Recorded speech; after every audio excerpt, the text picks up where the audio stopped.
Sleep is not an optional lifestyle luxury. Sleep is a non-negotiable biological necessity. It is your elixir of life. If you're not getting sufficient sleep, let's say defined as either less than 6 hours of sleep, your immune system is one of the first things that we see is highly sensitive. There was a great study from UCLA, and they brought healthy individuals in and they limited them to 4 hours of sleep for one single night. And then they looked to see what was the percent reduction in a set of critical anti-cancer fighting immune cells called natural killer cells. And the next day, there was a 70% drop. And that's one night of just 4 hours of sleep. Deep sleep is one of the most wonderful forms of natural blood pressure medication that you could ever wish for. If I manipulate sleep and get you sleeping better, it has a measurable impact on your dementia mortality. There was a study where they took healthy, young, virile guys and they put them on essentially a restricted amount of sleep, 5 hours of sleep for 6 nights. At the end of that 1 week, their level of testosterone was that of someone 10 years their senior. So I can age a man by a decade within just 5 nights of short sleep. It's never too late to start sleeping better.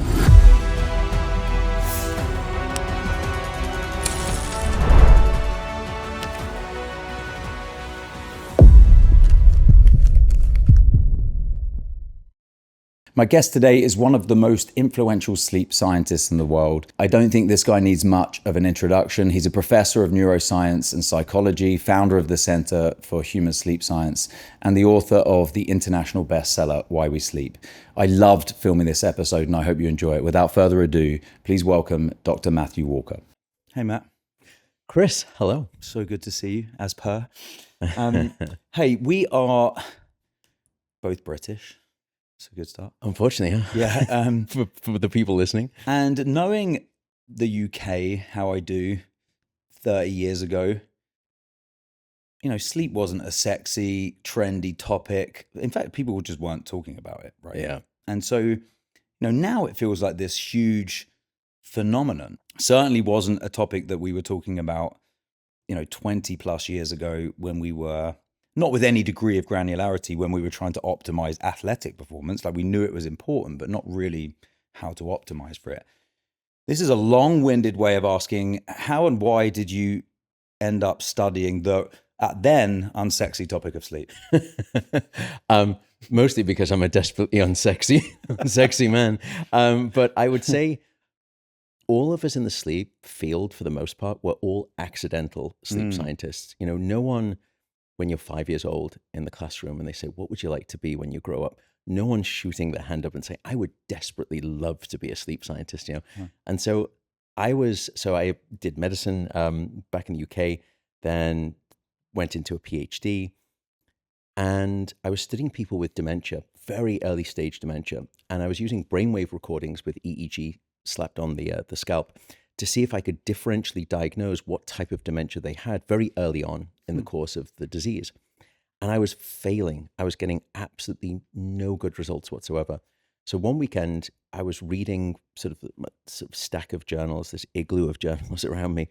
And I realized that some of the dementias would eat away at the sleep centers, and other forms of dementia, they would go after other areas of the brain.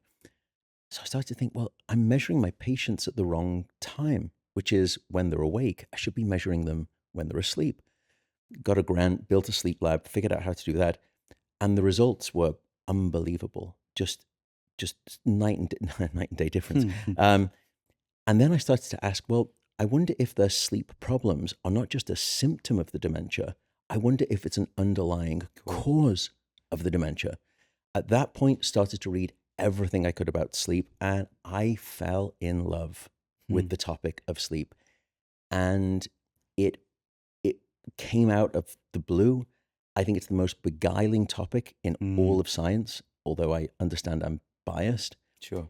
And it's a love affair that's lasted me over 20 years now, and I will not study anything else. So do you still love it? Do you still love studying sleep? Absolutely fascinated by it. I could talk, people sometimes say, after an evening or you do these speaking events and you're talking, and say, you must be so tired, you must get so bored. I genuinely don't. I'm like a child who almost has this sort of amnesic sort of shroud so every day I wake up and I'm so excited to talk about sleep. I don't know what it is. It's very No, strange.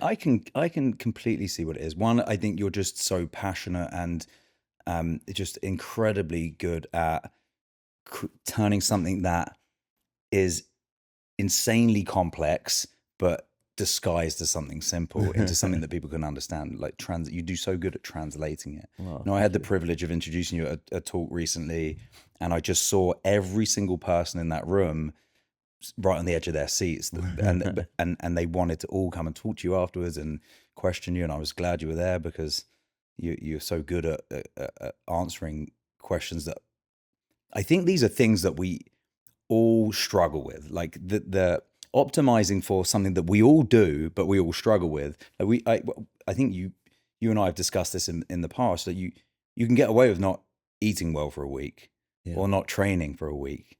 You do 1 or 2 days of poor sleep and you feel like you're drunk or terrible or hungover or exhausted. Yeah. The only thing I lose to in that sort of situation is oxygen. You know, you will definitely have a harder time without oxygen in a shorter period of time than you will without sleep. But other than that, if I put it up against, That is the only thing you lose to, right? for the most part, yeah. You know, you take a human being and I deprive them of food for 24 hours, exercise for 24 hours, you know, sleep for 24 hours, and I map you brain and body, and I look, what is the degree of physiological disturbance as a consequence of those 3 perturbations? Hands down, sleep, it's not even close. And it's not to say that diet and exercise aren't important. Of course they are. They are fundamentally. But I used to think sleep was the third pillar alongside diet and exercise. And I actually now think it's not. I think it's the foundation on those 2 other things sit. And I'll give you one example. There's a great study, we didn't do it, and it was from the University of Chicago. And they looked at people who were dieting. And sure enough, when you diet and you're not getting sufficient sleep, you still lose weight. But what was interesting is that 60% of all of the weight that they lost came from lean muscle mass and not fat mass. In other words, when you're dieting, but you're not getting sufficient sleep, your body gives away what you want to keep, which is muscle, and you keep what you're trying to lose, which is fat. Is that right? 60% came from Yeah. lean mass. And you think, well, why would that be the case? Human beings, firstly, are the only species that will deliberately deprive themselves of sleep for no apparent good biological reason. And there are only a few handful of reasons that you see it in the wild. The first is under predation. The second is starvation. And when an animal is under conditions of starvation, it will deliberately release a chemical that allows it to stay awake longer so it can forage in a broader perimeter to get food, because whatever perimeter it's currently in, it's not working. It's not working. Yeah. So it will overdrive the wake system. And so as a consequence, when it goes into those, when you're starting to get signals of I'm not sleeping enough, from an evolutionary perspective, the body thinks, oh my goodness, I'm in a state of starvation, because usually those 2 things go hand in hand. And as a consequence, it says, I need to preserve the thing that has the highest caloric value per unit of energy, of gram sort of mass, which is adipose, fat tissue. And so that's why you get stuck in this evolutionary bind from a legacy that we are not suffering from. Is that right? That's remarkable. And I did not know that. Wow, that makes so much sense. One thing I always struggled about with sleep in general, and I asked one of your peers this recently in person, was why then evolution is so is so particular and intentional and predictable in so many ways. Why do we even still need to sleep at all? Like it feels like a bit of if predation is one of the reasons we stay awake, then why the need for sleep? And why? I mean, it's a fundamental question that you just raised, because from an evolutionary standpoint, sleep is the most idiotic of all behaviors. First, you're not finding a mate, you're not foraging for food, you're not reproducing, you're not caring for your young, and worst of all, you're vulnerable to predation.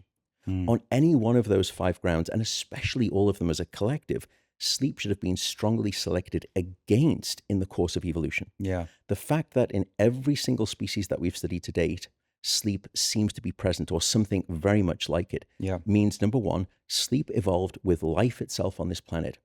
Number two, it has fought its way through heroically every step along the evolutionary path, which must mean that if sleep does not serve an absolutely vital set of functions, then it is the biggest mistake the evolutionary process ever made. Yeah. And now, based on the weight of the evidence, we understand that nature didn't make a spectacular blunder. Yeah. It's absolutely stunning what you can accomplish. Yeah. But you have to think, if it outweighs all of those detrimental things that I just described, whatever it's doing must be elemental. Yeah. Must be. Super high return on that danger. Yeah. Yeah. Your ROI with sleep is pretty solid. Yeah.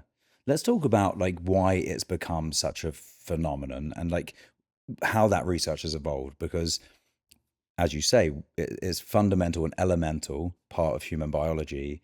Why do you think it took so long for us to understand its importance and urgency? Because, you know, from your work and others, I mean, our likelihood of living a long and healthy life in the absence of good sleep is very slim. Yeah. So how what has changed such that we now treat this with urgency, or is it just funding and accessibility and, you know, access to knowledge? I think it's, if you look back, I think it's the tools of science that accelerated the progress. Yeah. And, you know, 50 or 60 years ago, we used to ask the question, you know, why do we sleep? And the crass answer was, we sleep to cure sleepiness. Yeah. Which Yeah, is yeah. the idiotic equivalent of Yeah. saying, well, I eat to cure hunger. Yeah. No, you don't eat to cure hunger. You eat for all sorts of biological reasons. Yeah. But now, 60 years later, we've had to upend the question based on the wealth of the data. Now we have to ask, is there any major physiological system of your body, or is there any operation of your mind that isn't wonderfully enhanced by sleep when we get it, or demonstrably impaired when we don't get enough? And the answer seems to be no. But really, it was, you know, it was only in 1953, published in 1954, that we realized that we have different stages of sleep. Yeah. So the whole idea that there's a collection of different, this ballet of roller coaster ride stages that you go in and out of, that's relatively new in the history of the scientific method. So 70, 80 years old. So no wonder we, until that point, were somewhat, you know, grasping in the dark when it came to understanding why we sleep. But then the tools of neuroscience and physiology came about, and boom, the floodgates were open, stunning discoveries. And even now, though, we're still making just radical new discoveries based on the technology that we have. How bad is it for someone, you know, and the reason I ask this, we all have nights where we don't sleep well. Yeah. And, you know, I think some of the you know, modern technology makes that worse. It certainly does for me. You know, how bad like, what is happening physiologically when we are short sleeping? You know, when we are creating a sleep debt, what is actually happening? Because I think the answer to that might create some more urgency. It certainly does, knowing what you know. Yeah. You can, in some ways, you can answer the question through two different lenses. The first is what happens when, by way of the absence of it. Yeah. And secondly, we can also look, well, what are the mechanisms of the Presence. benefit when we obtain it? But probably the best way is through the first lens. Yeah. Firstly, if you're not getting sufficient sleep, let's say defined as either less than 6 hours of sleep, 5 hours of, your immune system is one of the first things that we see is highly sensitive. There was a great study from UCLA, and they brought healthy individuals in and they limited them to 4 hours of sleep for one single night. And then they looked to see what was the percent reduction in a set of critical anti-cancer fighting immune cells called natural killer cells. And the next day, there was a 70% drop in natural killer cells. And that's one night of just 4 hours of sleep. You can also look, for example, and when you turn that table, I'll just sort of go to the second lens, then what is it about sleep that seems to give us that immune resilience? It's two things. When you go into sleep, particularly deep sleep, or what we call deep non-rapid eye movement sleep, deep sleep will restock the weaponry in your immune arsenal. And the second thing that it does is it sensitizes the body to all of those immune factors. So on both sides of the equation, the production of your immune sort of factors and how receptive your body is to getting those signals, your as a consequence, a much more immune resilient organism the following day after a good night of sleep. We can also look, for example, at your cardiovascular system. And firstly, deep sleep is one of the most wonderful forms of natural blood pressure medication that you could ever wish for. Because as you're going down into deep sleep, all of a sudden your nervous system shifts from one branch, which is this sort of very active, the fight or flight branch of the nervous system, what we call the sympathetic nervous system, which is anything but. And it shifts over into what we call the parasympathetic, which is this sort of quiescent branch of the nervous system. At that point, when you go down into deep sleep, the heart rate starts to decelerate, your blood vessels start to relax and they dilate, and all of a sudden this blood pressure, this cardiovascular reset will happen. As a consequence, when you don't get sufficient sleep, there are cardiovascular consequences. And a good example here is there's a global experiment that is performed on about 1.6 billion people, and it happens across 70 countries twice a year, and it's called daylight savings time. And there was an amazing study, and they looked in the spring in the Northern Hemisphere when we lose 1 hour of sleep at the spring time change. The following day, there was a 24% increase in relative heart attack risk the next day. And that's 1 hour of lost sleep. In the autumn, when you gain an hour of sleep, there's a 21% reduction in heart attack. So it's bidirectional. And so we could sort of keep going with all of the model systems. Another great example is your hormonal system, the endocrine system.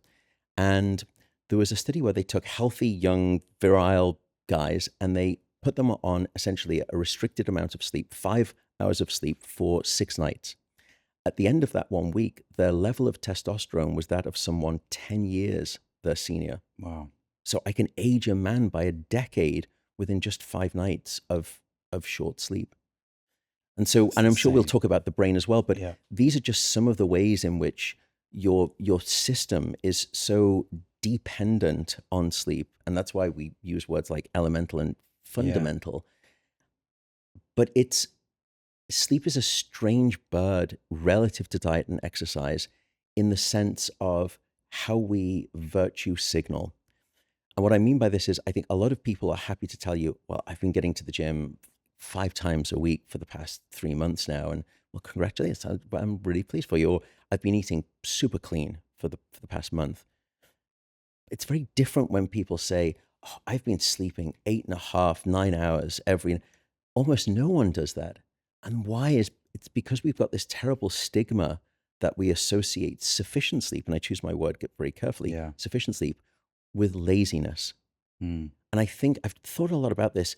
I think it's because if you are allowed or you're able to get 8 or 9 hours of sleep, people think, well, you must not be busy. And if you're not busy, you must not be important. And we associate busyness with this tag, this prestige tag of importance. And as a consequence, we don't virtue signal. Yeah. And it's an odd thing because Isn't it? we don't hold that opinion all of the time. No one looks at an infant sleeping during the day and says, well, what a lazy baby. Lazy. Bone idle. Yeah, bone idle. Yeah, what are you doing? You know, Yeah. Where's the rent check?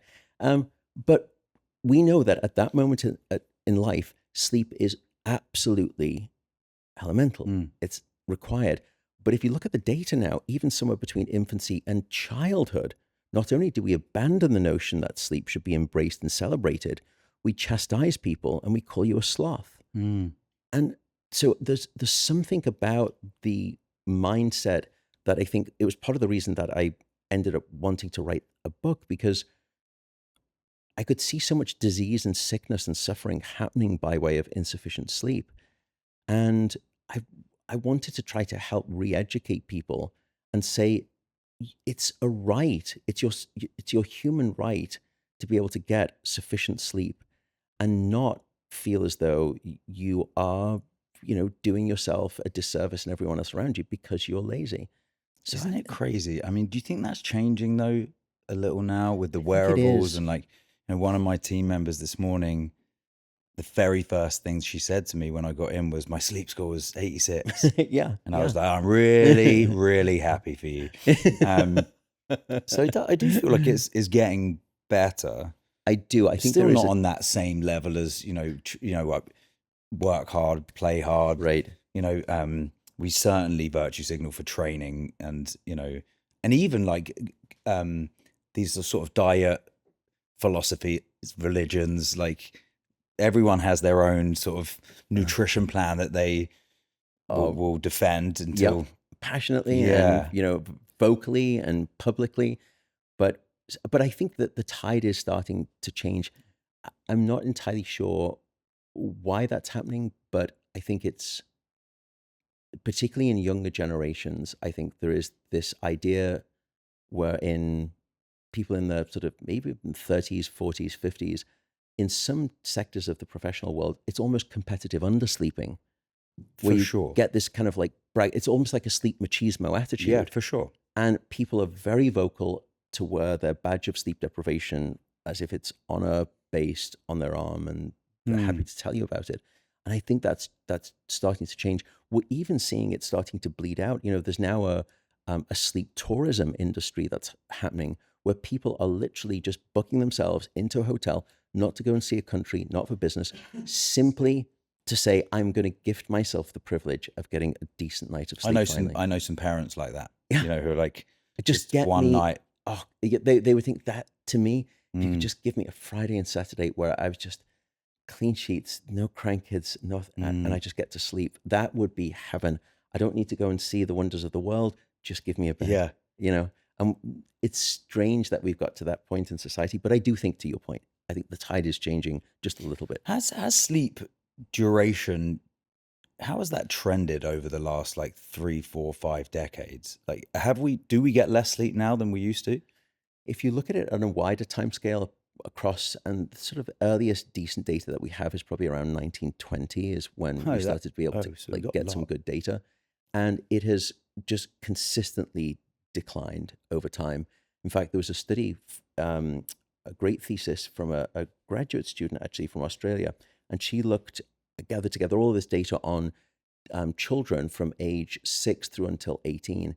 And what she saw was very consistent. They were losing they've lost since about 1940 about 2 hours of total sleep, which, for a child or a teenager, let's say that the average sleep need there is like 9.5, 10 hours if you just aggregate all of the data. 2 hours off a 10-hour sleep need is non-trivial. Yeah. And so if I were to come along and say, relative to 1940, now society has essentially been throttling children to the point where they are 20% less oxygen intake, a vital life ingredient, and there's something that's asphyxiating them so that they're only getting 80% of what they used to get in terms of oxygen to the brain, 60, 80 years ago. You would think, whatever, this is catastrophic. That's terrible. We need this a public health campaign. Sleep is not far off that in terms of a biological need, but essentially that's what's happened, and there's no outcry. It's just this really baffling to me that, even I've been working in this field for 20 plus years, and it wasn't really until Why We Sleep changed my outlook on sleep in so many ways. One of the best books of all time. It really is. I encourage everyone to read that at least once. We give it to every single member.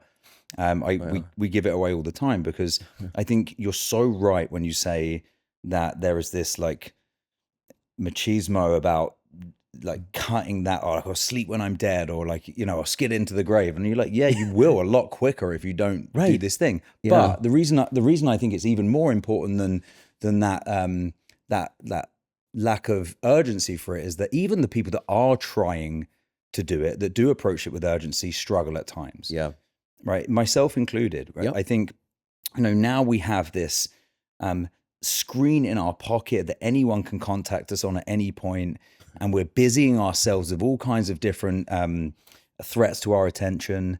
The social media feeds, the news feeds, the messages are engineered to keep us on them. Yep. Right. And I think that is so very difficult to tear yourself away from at times. And I'm speaking about myself here. No. You combine that with this just constant stimulation and constant busyness. even when we think and understand its importance, we're still struggling. Yeah, you have lovely turns of phrase, but you had one there which is threat to your attention. And actually, to come back, one myth that we can sort of bust is that this notion of blue light, it turns out to actually be pretty much a myth. It's not that blue light doesn't change, for example, the release of melatonin at night. It does. It's just that for the most part, when you actually look and this is a guy called Michael Gredazar from Australia, a brilliant sleep scientist. And he said, well, in the laboratory control conditions, and you put an iPad in front of someone at this brightness, at this distance, and does it have a sleep perturbing effect? And yes, it does seem to have that. But if you actually look in the wild as to how people are doing this in terms of the distance and the brightness, it has a nominal effect on your sleep. However, he wasn't saying that these digital devices aren't without consequence. They are very much with consequence. It's in fact that these are attention capture devices, and they are designed through tens of millions of dollars to fleece you of your attention economy, and they do it ruthlessly well. Yeah. And what he was saying is that, in fact, it's not just that they do that, it's that multiplied by certain personality types. If you're someone who is impulsive, if you're someone who has aspects of depression, anxiety, you are an especially vulnerable individual to the invasion of technology into the bedroom. And so I think one of the reasons that we are seeing this, because you're right to call it out, there's probably people listening to the conversation we've just been having where we were saying people aren't respecting it, they're not spending enough time to give themselves opportunity. And there's rightfully a bunch of people now saying, excuse me, I give myself an 8-hour opportunity. And it's not that I'm not trying, it's just that it doesn't come to me, that the way I am tired and I am wired and I cannot fall asleep. Yeah. So don't give me the whole nonsense of, I am trying and I'm trying very hard. And in part it's technology, but there's so many other factors. The environment, just light itself. We could have a whole conversation about just light absent the phone. Just we are a dark deprived society in this modern era, and we need darkness at night for a bunch of reasons. I think of it almost like junk light, like junk DNA. We have junk light at night, and we have the absence of natural daylight in the morning. So we're kind of buggered on both sides of the spectrum. We're failing to get our light when we need it, and we're getting too much of it when we shouldn't be. But then there is the aspect of the psychology of society right now. If you look at anxiety disorders, they are at all-time highs. And there is few things outside of maybe skeletal pain will do you a disservice in terms of sleep than stress and anxiety. And we see this at my center all of the time. People coming in, they say, I am so tired. I am just so tired. But I'm so wired that I cannot fall asleep. And I think all of us have had that experience. Maybe, you've had a big event or whatever it is. You've gone to a stadium, sports game, it's great. You just, whatever it is, you're firing on all cylinders and you're tired, but you think there's almost no point in me getting into bed because I know I am not going to be able to fall asleep because I'm just there's a version of that is now, we are seeing that so common where people think, I have this sort of it's both sleep onset insomnia where the head hits the pillow, and we are in this modern era, we are constantly on reception, and very rarely do we do reflection. And the only time we do reflection is typically when the light goes off and you put your head on the pillow, and that's the last time you want to start doing reflection. Because if you're anything like me, the Rolodex of anxiety begins. At that point, I start ruminating. When I ruminate, I catastrophize. And at that point, I'm dead in the water for the next 2 hours. Because everything, to me at least, is twice as bad in the dark of night as it is in the light of day. And at that moment in time, your job is to try to get your mind off itself. Because sleep at 3 o'clock in the morning is like trying to remember someone's name. The harder you try, the further you push it away.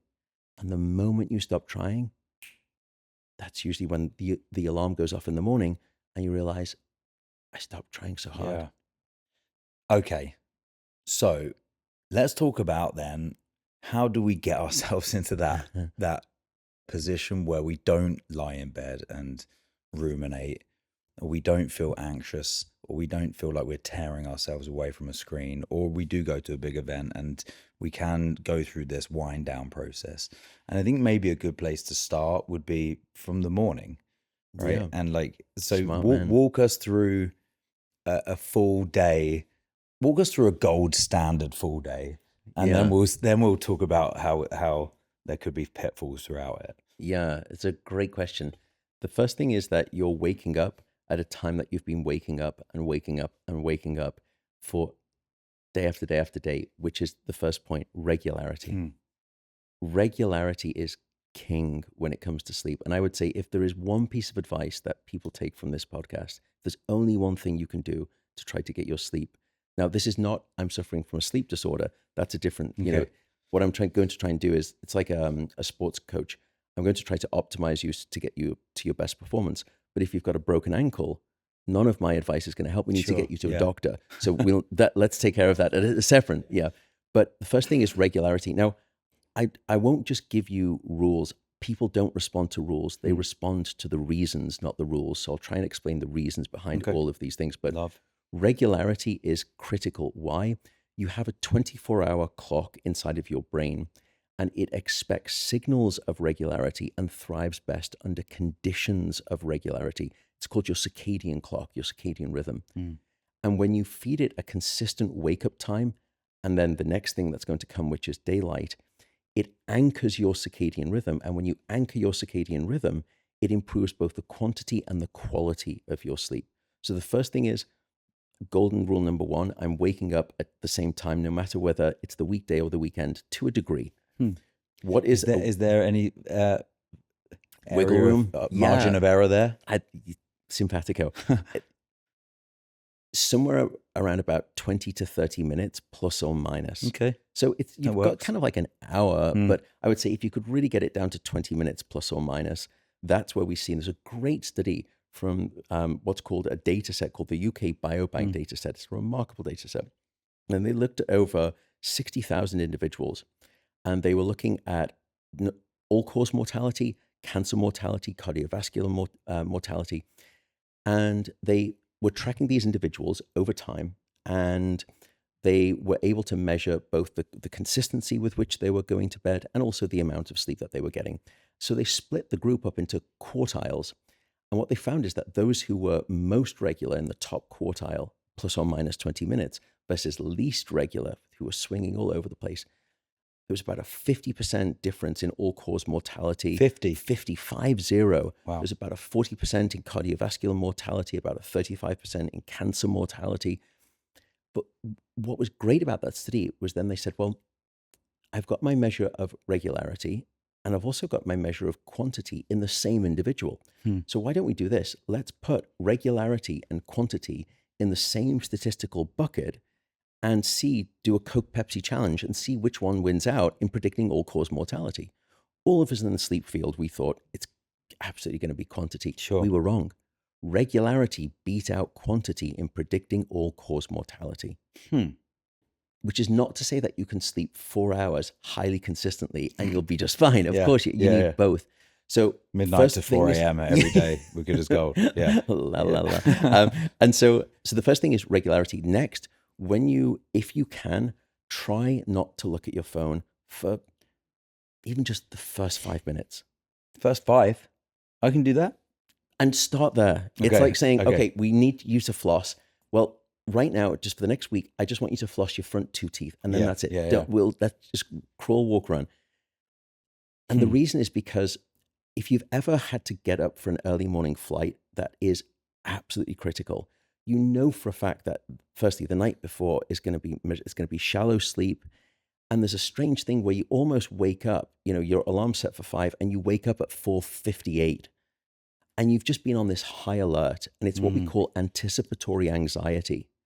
And when you set up events like that and we measure people's sleep, and we've done this in the lab, your deep sleep just is markedly impaired. Yeah, that's crazy. I mean, if you've got a flight in the morning, even getting to sleep can be tough, right? Because you're like, especially if you're getting up very early. Yeah. You're like, there's something about your brain that says, well, you're going to have to get up soon. So I wouldn't I wouldn't enjoy this sleep now. Yeah. You might as well give up. Yeah. Yeah. And it's exactly And that is the anxiety. That's the and that's the anticipatory. anticipatory anxiety that you can, by way of setting, it's not an intention, but an event. Now, the first thing that most people do when they wake up in the morning, now in the modern era, is that you open your phone. And when you open your phone, this tsunami of anxiety just comes over to you. And it's everyone else's agenda for your day. That's so true. And it creates just an LITE version of the flight. It's Mm. nowhere near that powerful. But every night you're going to bed and you know that the first thing I wake up to. So if you can, just try this experiment for 1 week. Brush your teeth before you check your phone. Hmm. And if you can just do that, it's a lovely way to wake up and just wake up. So I feel like that there is a weird, like, and maybe this is just habit, right? And I'm pretty certain it's just habitual. I try this, and I do avoid looking at my phone. I try and do like a good 30 minutes in the morning. I great. often end up doing 10, 15. That's perfect. That's But great. for those 10, 15 minutes, I think the idea of opening my phone comes into my head maybe 30 times. Yeah. I'm like, you should probably check, you should probably check, you should probably check. Yeah. And that is really tough to, I Fight mean, back that in again. itself, I guess, is some form of anticipatory anxiety, right? Like I'm thinking, That's maybe right. I'm missing something urgent. Right. Never is. And even if there is something urgent, I wish I hadn't seen it. Right. Yeah, in some ways. And you know, I would ask people, and I'm not trying to be dismissive of anyone, but in the past year, was there an event where had you not looked at your phone right there and then versus 5 minutes later, that either was life altering and changing, or even if it was, would have made a difference? Sure. Yeah. And the answer for me, at least, is no. And the answer for me has been no too. And again, there will be exceptions to that rule, but for the most part, if you just gift yourself that quiescence, Yeah. it's gem. So regularity, phone. Next thing is within the first 60 minutes, get daylight. It's not get next to a window. It is get outside. There is something critical. There's a set of cells at the back of your eye that are not like the rods and the cones. They do not reconstruct visual information. They are simply there to detect light, and they're a vote as to whether light has occurred or not occurred. It's that simple. Huh. Yeah. What was interesting is that most people don't realize this. The reason your question was brilliant, which was how do we think about our night, and let's start with when we wake up, because the first moment that you get daylight turns an hourglass over, and it determines when your melatonin is going to be released in part later that evening. So there is a history that you can set in your future determined by when you get your daylight, and you can alter your night 16 hours before it happens by simply getting daylight. And here's the amazing thing about this physiological mechanism. It has no care for dose. And what I mean by that is it doesn't mean that you have to be out for 30 minutes or 15 minutes. It literally simply is, did I get daylight or not right? within the first 60 minutes? So just a couple of minutes, 30 seconds. Can I just ask two questions on this before we move on? One is, and I'm a New Yorker right now, and so getting outside in daylight is a little harder for some people because there isn't a tremendous amount if you're in a high rise or like actually getting outside if you're in one of these apartment buildings. Would it still work to open the window and look at light? And does it need to be direct sunlight? Yes and no. So it does not need to be direct sunlight. And yes, putting your head out safely through a window will work just fine. But the window has to be open. The window has to be open because the degree of sort of the amount of lux energy that a pane of glass pulls out through its transmission once it gets to the other side is Herculean in terms of size. And even on a cloud, I mean, you and I, coming from England, we know clouds. We know clouds. We know skies that are low. Yeah. Why is the sky so low? Most people when they arrive in England, but even on the dullest of dull days, the magnitude or the intensity of light that we use a measure called lux, the lux intensity of light on a cloudy day is far in extreme and beyond anything that you would get even in a brutally well lit office. It's just log orders of magnitude difference. So that's the next thing I'm going to try and do is get my hit of daylight within the first 60 minutes. First hour. Yeah, within the first hour. Is there more of an upside for doing that very first thing? Not so much negligible. No, you as long as it's sort of within that wiggle room of 60 minutes, you're safe, you're good. Then I would say think about strategically using caffeine if you want to. No harm, no foul, and we can speak about that later. But I would say if you're going to do it, try to make sure that you get your caffeine in based on the average human being at least 12 hours before you expect to go to sleep. And the reason is because caffeine has a half-life of about 5 to 6 hours, which means after 5 to 6 hours, 50% of that caffeine is still circulating in your brain, which means that caffeine has a quarter life of 10 to 12 hours. So if you have a cup of coffee at noon, it's the equivalent of just getting into bed at midnight and you swig a quarter of a cup of coffee and you hope for a good night of sleep. Now, that's hyperbolic. That's me being hyperbolic and idiotic, but just keep that in mind. And again, it turns out that it's one of the things I've changed my mind and tune on so much since I wrote the book, because I was a little bit dictatorial in general. I was pretty embarrassed by looking back now but one of the things I was a bit hard-headed on was caffeine, and even if you take it in the morning, and that's true to a degree, but drink coffee. The reason is not because of the caffeine, though.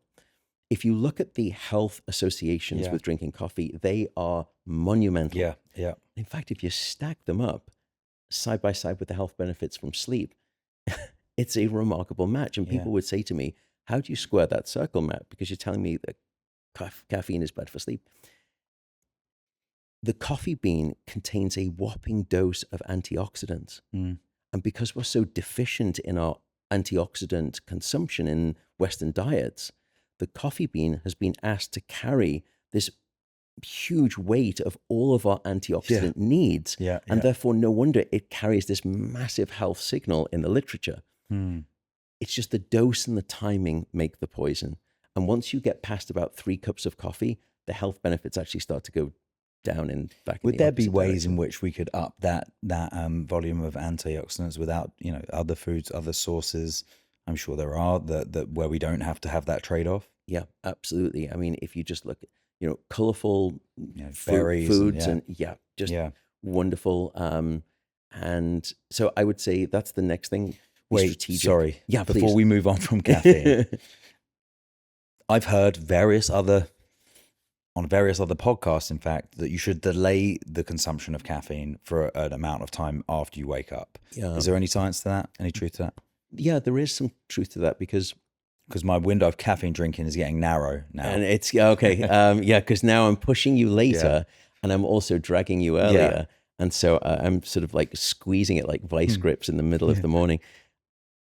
There is a circadian rhythm of lots of different things in your body, but one of the things that has a circadian rhythm is a hormone called cortisol. And cortisol gets a bad rap. It's actually an amazing hormone, and it's very beneficial unless it's left on in chronic high flow volume. Not good. I want to race over and hug Chris and just say it's going to be okay. It's going to be okay. I am cortisol. Your middle name could be cortisol. Just one tear rolls down my cheek. So, Mr. Cortisol, the cortisol has a circadian rhythm to it. And as we're getting into the sort of late evening hours, cortisol is on its awesome downstroke. So it's coming down. And once we get down into sort of the first 2 or 3 hours of sleep, it hits its lowest point, what we call its nadir. Then after about 4 or 5 hours of being asleep, cortisol starts to rise back up. And in fact, cortisol is a wake-promoting hormone. One of the reasons that it rises is to wake us up. And so you're actually on the most awesome upstreak of your cortisol piston kind of maneuver right around, let's say, assume a natural wake-up time of, let's say, 7.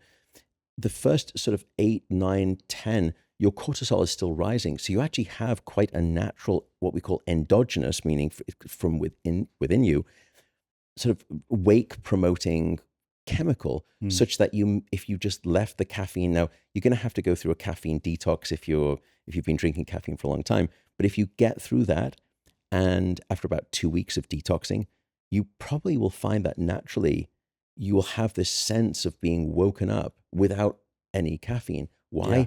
And that's the cortisol that's waking you up. And it's one of the things it's going to do is increase your metabolism. The metabolism increases your core body temperature. Core body temperature going up wakes you up. So you can forego the caffeine, and that's where that sort of story comes from. So there's actually some good biology to it. The idea being, if you say, well, I'm going to limit myself to just 1 or 2 cups of coffee, why not take the free lunch that is the cortisol and then dish it out once the cortisol has finished its rise and get the hit sort of twice, rather than like wasting one of your sort of Willy Wonka golden ticket. Okay, that's a great way of to see if that makes some sense. No, that makes perfect sense. Do you drink coffee? I didn't used to, but based on looking at the health associations and my idiotic absence of colorful foods, I ended up thinking I probably should start to. No, I do try to get a few of them in, but I did start to drink coffee.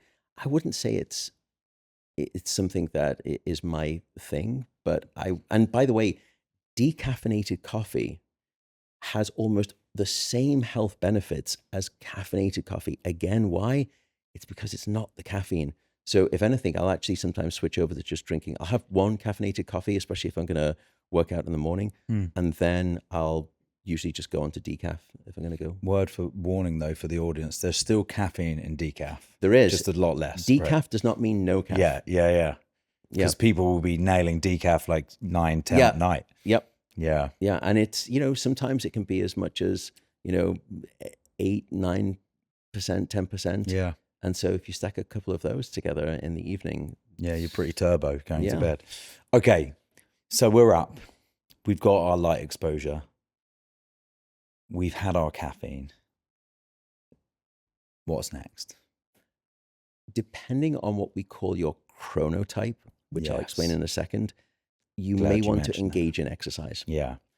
Exercise is one of the most consistent Archimedes levers, I should say, that we found for maintaining good quantity and quality of sleep. Aerobic, so cardio tends to have a stronger benefit on sleep than, for example, resistance training or strength training. But all of those versions of athletic performance will have some kind of a benefit on sleep. Now, it really depends on your chronotype. And your chronotype is, are you a morning type, evening type, or somewhere in between? Yeah. The first thing to note for the listeners is it's not your fault.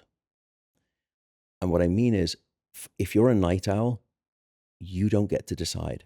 Right. There's a myth also that, well, if you're a night owl, just get it together. For goodness sake, just get with me. 6 a.m., I'm at the gym already. I've been awake since 5.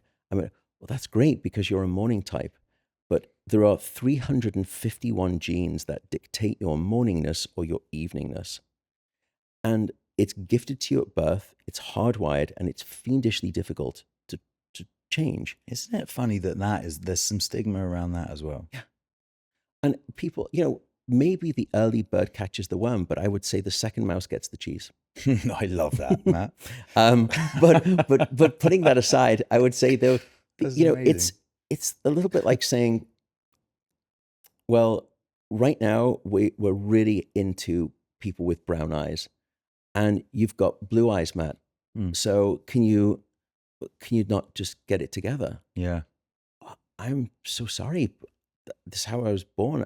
It's genetic. I didn't get the choice. Well, we'd never say that, but we do say it about chronotype. And do you think though that there's, how do people know? Because I would imagine there are people that might think one, but then they habitually have just fallen into a pattern of the other. Yeah. Or do you not think that would happen? No, it very much does. And people will just think that I am someone who takes forever to wake up in the morning. I struggle sometimes to get It to might be sleep at night. circumstantial, right? Like they might not have the choice. Correct. And that's the thing, is that society is very much designed for the morning types. Mm. And as a consequence, there are evening types throughout the world who are going through life thinking that either A, they're a bad sleeper. I see this all the time. People come to the sleep center and they'll say, I have terrible sleep onset insomnia. I'm awake usually for the first hour or two.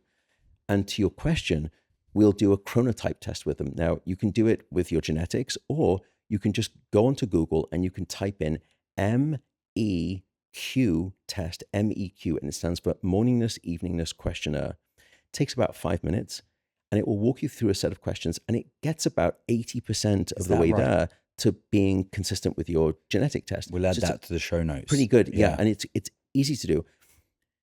Or you can just answer the following question. This is like Matt's cheap version of this.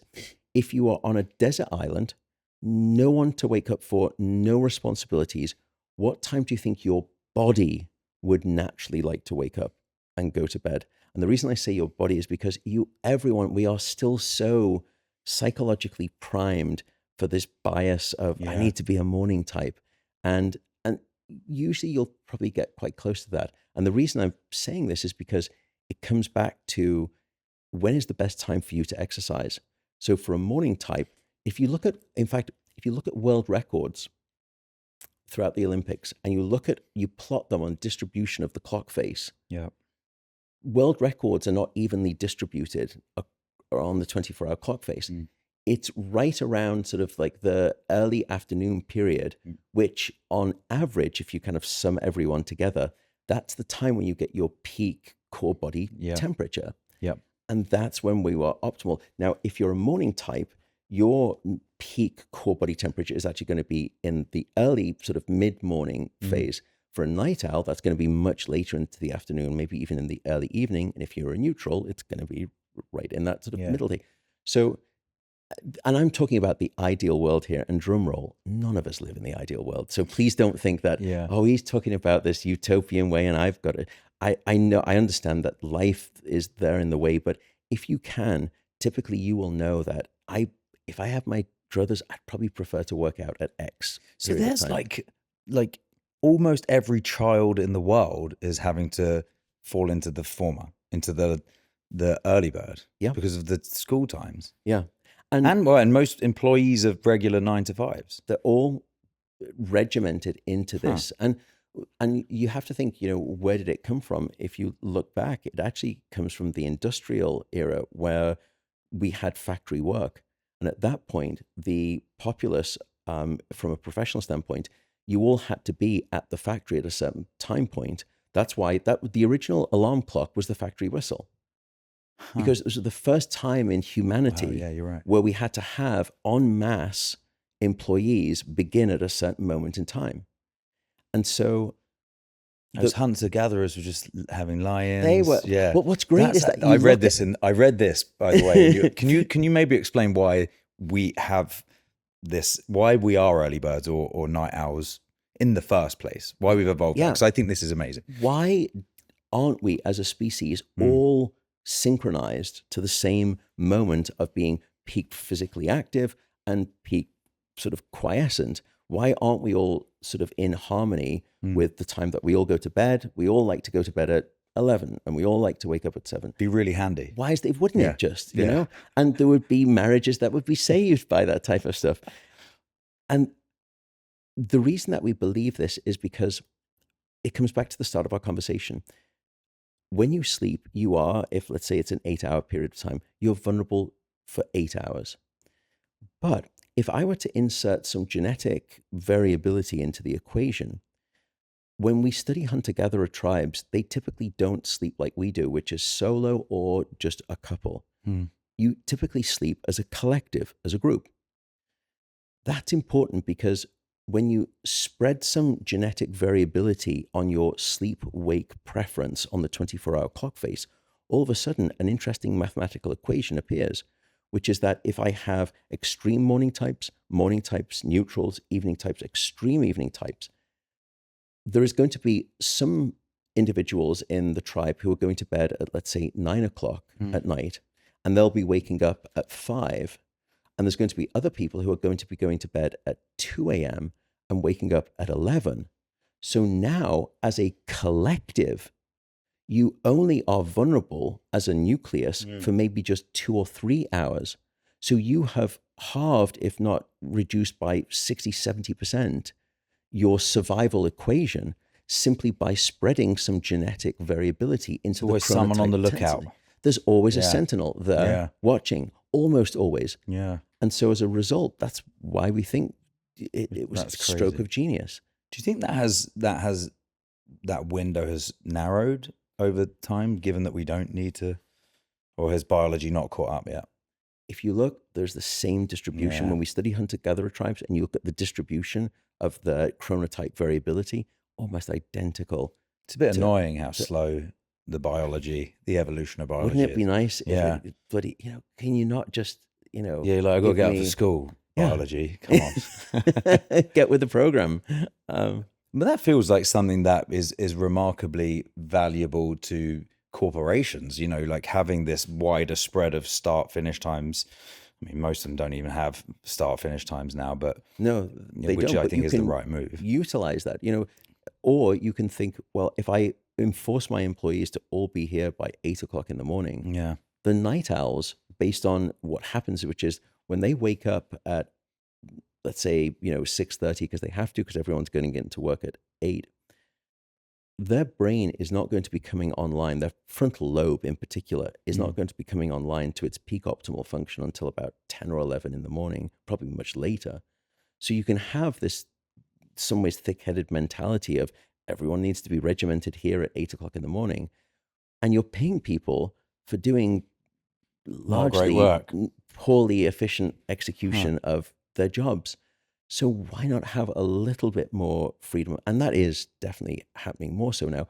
But why would you, shortchange yourself? And if anything, utilize that. Think about how you could utilize that. But so the early birds typically better off working out in the morning.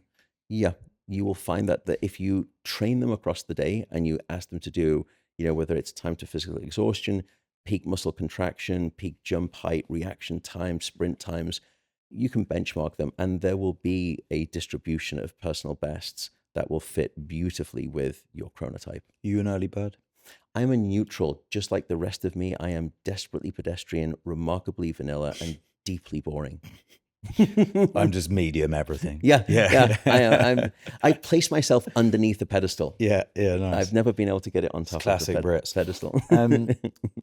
I think, though, there'll be a number of people listening to this, maybe all of the people listening to this, that are like, yeah, great, that's really useful to know. And I think it is. But I think we all kind of have some inclination as to which of those, that sort of phenotype we are, or chronotype, should I say. But isn't life so busy that, I think so many people just don't have a choice, right? And I think that's right. One of the things I really love about prescribing workouts in the morning and doing them myself in the morning is it's just done. Yeah. Right. And so sometimes we let perfection become the enemy of done, I think. Such a good... Could you say that again? I think sometimes we let perfection become the enemy of done. Get me that T-shirt. Yeah. That is... Oh, no, I've got one. Come back to the whole abs photograph, which we won't talk about on this podcast, but people ask me on the comments and I'll describe. No, but I think there is... When it comes to sleep, good enough sometimes is fantastic.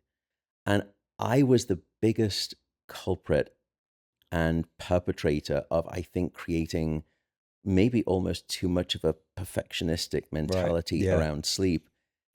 And for the people who were struggling with sleep, it in fact gave them some anxiety because, and I can't lie to you about the data and the evidence, and I don't want to do that. But just like you said, I think very early on in the podcast, having 1 or 2 bad nights of sleep is not the end of the world. You're not going to wake up with Alzheimer's disease. You're not guaranteeing cancer in your future. I have bad nights of sleep. We all do. So I think there is some sense of sometimes just taking the pressure out of the equation, and never more so than when it's 3 o'clock in the morning. Yes. I know that feeling when I can't. And if I'm the worst person because I've become this, because I know something about sleep.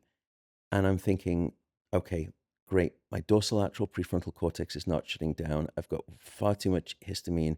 My preoptic neurons in the hypothalamus. And at that moment, that's it. Like and sometimes you've just got to think, you know what? Tonight is just not my night. Yeah. I'm not going to stress. And instead, I am simply going to stay awake. My job right now is to stay awake. And in fact, I'm just going to rest. Because wouldn't it be wonderful if someone came to you at 3 o'clock in the afternoon on your job and they said, "Don't worry about the report. I know it. Just come over, lie down on the couch, and just have a rest. No need to sleep. Just have a rest." Sounds rather nice to me. And so now I'll just try to reverse and sort of twist it psychologically. You're trying to reverse Kipper yourself, right? Exactly. Yeah, nice. I'll just say, yeah. Fine, right, Matt. I don't need to. I don't need to. What's all this thing about sleep? Nonsense. But absolute charlatan. But and I'll just say, I'm just gonna lie here with my eyes open, and I'm just gonna rest. And within about a minute, you'll think, I've got to close my eyes. I've got to close my eyes. The other thing too to keep in mind is we can explain why 3 a.m. awakenings happen so frequently, because there's a science behind that too. But as I mentioned before, your job at that moment is to get your mind off itself. And how do we do that? Probably at least 5 different things. The first, guided meditation. Second, some kind of box breathing. So whether it's, inhale for 6, you hold for 5, exhale for all these different numbers, but it's basically just box breathing. Third, you can do a body scan. So just sit, close your eyes, and then start at the top of your head and think, do I have tension in my forehead? I'm just going to relax it. How's my neck feeling? I'm just going to, shoulders, and just walk yourself all the way down through the body. Once you hit your toes, bring it all the way back. The fourth is take yourself on a mental walk, but it has to be in vivid. By the way, don't count sheep. The study has been done. It makes it worse. Because with each kind of... No one's done that study, surely. They've absolutely done the study. And I know. But True story. The idea is, I think that with each sort of, bleating ball of white cotton wool that's, bouncing over the fence, it's just reinforcing the number of minutes that I'm not sleeping. Right, yeah. And so, but take yourself on a mental walk. So for me, I'll think about walking the dog and something that So I'll go over... open the drawer. Do I take the red lead or the blue? I'll take the blue lead this time. Clip him in with my right hand. Open the door with the left hand. Go down the stairs. There's a strange house across the street. Terrible architecture. It's that level of 4K detail that you need to do. I'm going to try this because I think that is sometimes when I'm drifting off or like trying to drift off, you do catch yourself just like somewhere else, like something mundane that I know. Anything. I think I sometimes fall into that mental, like that walk. And without even doing it on purpose. Just do or on sleep stories.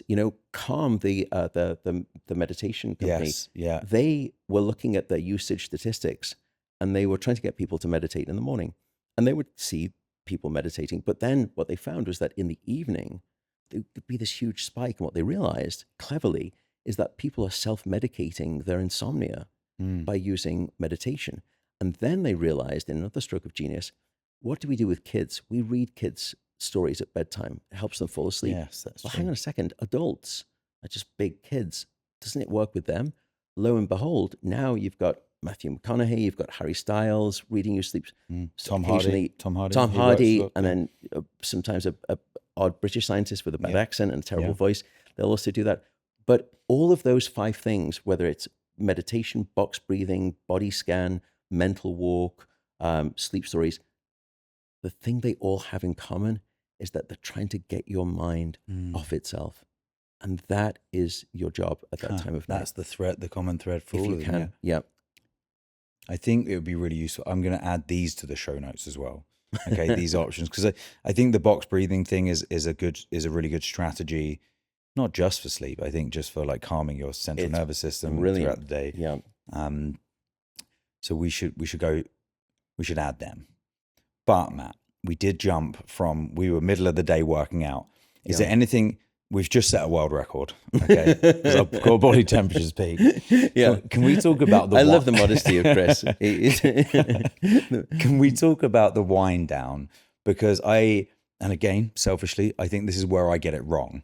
In that, the narrative is, we should begin winding down way before we are planning on lying down and resting, going to sleep. But again, I think just practically so many people are so busy, are so time restricted. Many people have young children they're caring for, looking after, partners that they're trying to spend some quality time with, eating, wrapping up work. And before you know it, you should be in bed. Yeah. And I think sometimes that rush between like capping off the end of the day and then right now I should be winding down, I often find that that's when I'm on the screen the most, right? Because I've had no time to just do something mindless. Yeah. And so is there anything that we can do that is mindless that does maybe like, I don't know, it feels like downtime to me is when I don't have to be answering emails or be available. And that's when, I don't know, sometimes I do some doom scrolling. I love how you just casually drop that in there as the biggest violation of the conversation. Sleep is not like a light switch, but we often think it should be. Sleep is much more like trying to land a plane. You've just got to take time to come down onto the terra firma of good sleep at night. And I think one of the things that we fail to do because of all of the reasons that you just described is that we're racing and racing and racing. And then all of a sudden we just dive into bed, turn the light off, and then just wait. And if you did that with your kids, you're racing them around, you're doing stuff them into bed. Yeah. That's not going to work. They'll just be wide awake. And we're just the same too. So I think that having some kind of a consistent routine, and here's another experiment I would ask people to do. Light can be one of your friends in this regard. Many of us will have an alarm to wake up to. Why don't we have a to bed alarm? So for the next 7 days, do me this favor, set an alarm 1 hour before bed. And when that alarm goes off, what I want you to do is try to turn off almost all of the lights in your home. And you will be surprised at how many other things that first domino flick consequentially produces. So it's a great sort of anchoring tool that has manifold consequences.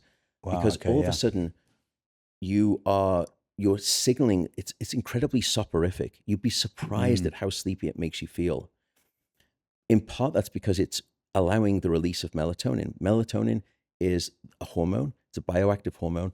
And we sometimes call it the hormone of darkness or the vampire hormone, not because it makes you kind of look longingly at people's necklines and want to bite in, although you're welcome to appropriately, but it's because it simply comes out at night. And it's there. Melatonin, people get all sorts of confused. They think it's a sleep aid. Melatonin is not going to help you sleep in the way that you think it is. It's the reason that no insomnia patient, unless they've got a circadian disorder, has ever been prescribed melatonin. No one's going around with scripts saying, oh, you've got insomnia? Great. Here's the script for melatonin. Melatonin is simply there to tell your brain when it is night and when it is time to go to sleep. So melatonin is like the starting official in the 100-meter race. They bring all of the racers to the front of the line and they begin the sleep race, but they don't participate in the generation of sleep itself. That's a different set of chemicals, if that makes perfect convoluted sense. But yeah, no, it does. So when you turn off the lights, all of a sudden now you're allowing the brake pedal on melatonin to be released. And that will help with the timing. But psychologically, I think it's even more powerful than that because it tells your brain now is not the time to be, oh, I need to do that last email, or I need to go and sort of, I forgot the laundry. I'll go and get the laundry out. And I was going to get that thing out the back of the car. Just darkness, it gives you a sense that now is my time, my entry into sleep. Now is the time when the plane is starting. So you're bringing forward the start line. Correct. Rather than it happening within minutes, it's now going to transpire over 60 minutes. Okay, so an hour before the bedtime, set the alarm. That alarm goes off. We turn off all the lights. All the lights. And if you can, I would also encourage you, digital detox, but I know that genie is out the bottle and it's not going back in anytime soon. So I'm not going to be puritanical about it. If you can just do 15 minutes before bed, just put the device away, just that by itself is huge. Now, if you have to take it into the bedroom, Michael Grandner, who I know you know, is one of the most brilliant sleep scientists. He is just exceptional. And he has a wonderful rule, which is you can take your phone into the bedroom, but you can only use your phone standing up. I've had Michael on, and he didn't tell me that. But I love that. Well, he's got I so love many that. of these. Yeah, I mean, we could have spoken got a for treasure hours, trove right? of. Actually, at this point, stop listening to this. Like, in fact, I'm sorry you've wasted your time. Go and listen to the podcast with Michael Grant. It's going to be far more useful to you. You guys are both amazing. It's this idea that, you're there and for about 7 or 8 minutes, you think, I'm just going to have a bit of a sit down. Sorry, at that moment, the phone goes away. But if you can, that nighttime 1 hour, also at that point too, see if you can, when the alarm goes off, just get ready for bed. Go and brush your teeth, just get bed ready, because when finally that hour is over, what I don't want you to do is then go and turn the lights out. So just get yourself ready, and I would say that's one way you can try. And don't just do the experiment where you do it for 7 days. When the experiment is over, I want you to go back to doing what you used to do before. So, and then ask yourself the question, did things get better when I did the intervention? And did things get worse when I went back to doing what I did before? Because I'm trying to prove to you bi-directionality of the experiment. Whoa. So you're saying do the reversey-persy. Correct. To do the 7 days. Yep. Then go back to how you were without setting the alarm, without starting. Yep.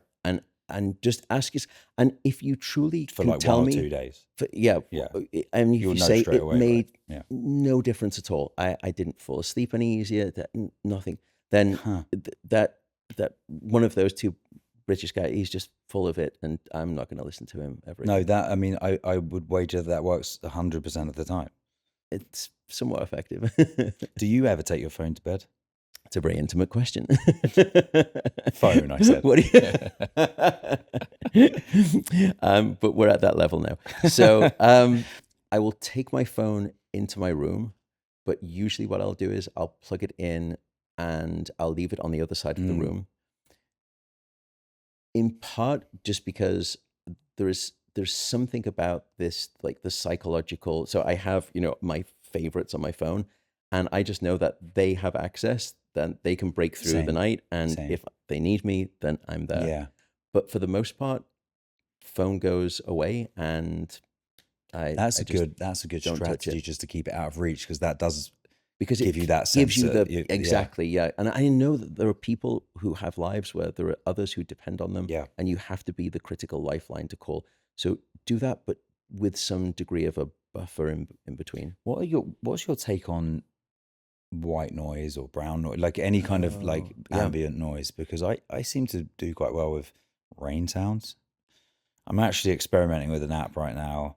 I'm understanding so much more about you right now. I like, my personal favorite right now is rain on a tin roof. I went through a period of rain on fresh snow, but it didn't stick. Rain on a tin roof is delightful. And I put a timer on for about 30 minutes, and I'm nearly always asleep before the end stops. Of it. Yeah. So firstly, this is why I look like I've slept with a coat hanger in my mouth after I've spent some time with Chris, because he's cracking me up all the time. But there is a pretty decent literature now that says if you are in an environment in a city where there is noise pollution, white noise machines can definitely have an effect. For the most part, though, if there's not sound pollution, look at the evidence. Really? At least it doesn't necessarily hurt you so much, but it doesn't necessarily benefit you very much either. There is a little bit of evidence that, so there's different colors of noise. There's white noise, there's brown noise, there's pink noise. Pink noise is sort of, they just enrich it in different sort of parts. So brown noise and pink noise, they'll sound a little bit more kind of baritone and sort of a little bit more bassy. They'll enrich those lower frequencies.